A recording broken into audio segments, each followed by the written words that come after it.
5 years. 5 long, long years.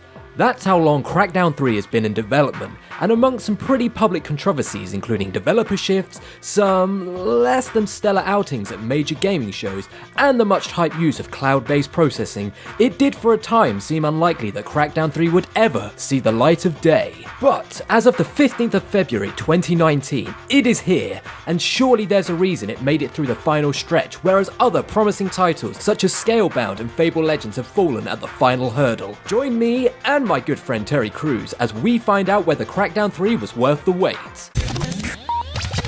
For anyone who hasn't played a Crackdown game before, entirely understandable given the last game was released nearly a decade ago, don't fret, there really isn't much plot to catch up on.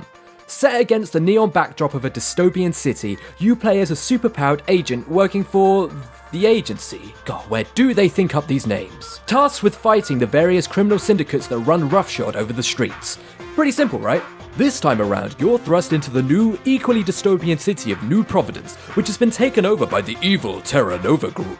You're tasked with taking down the menacing organisation once and for all, but this time you'll have the dulcet tones of Terry Crews in your ears as he plays as your boss, Commander Jackson. Now you're all caught up, let's take a look at how the game actually plays. Now, not to start off on too much of a negative, but boy, if you thought the plot was a little dated and derivative, the gameplay is just as guilty of this. In fact, it plays almost exactly the same as the first game, released all the way back in 2007. But with that being said, that nostalgic vibe is also Crackdown 3's biggest selling point. The world is just one big assault course, a toy box filled with stuff to blow up, climb up, or jump over, and isn't shackled by the linear missions of other open world titles such as GTA 5 or Red Dead 2. However, this does mean that Crackdown 3's map is jarringly empty compared to other contemporary open-world sandboxes, which might put off some players, but to others, myself included. This simplicity allows it to play with the same kinetic energy of games such as Sunset Overdrive and, well, the original Crackdown game. Essentially, it's a case for managing your expectations. Don't expect a rich, rewarding experience like Red Dead 2 or The Witcher 3, rather see it as a double vodka Red Bull with half a tube of Barocca mixed in.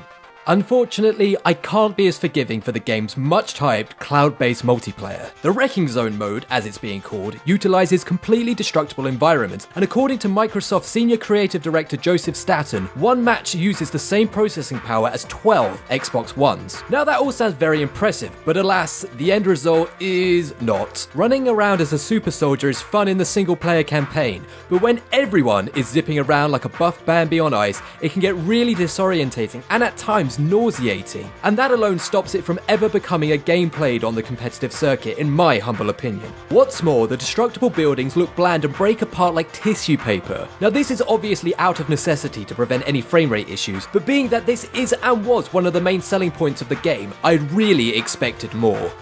To wrap up, Crackdown 3, despite all its quirks and faults, is a fun game and one I definitely recommend picking up, if only for the single player experience.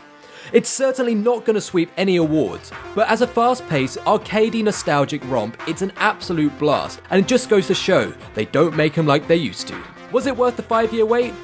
Probably not, but I'm glad it's here.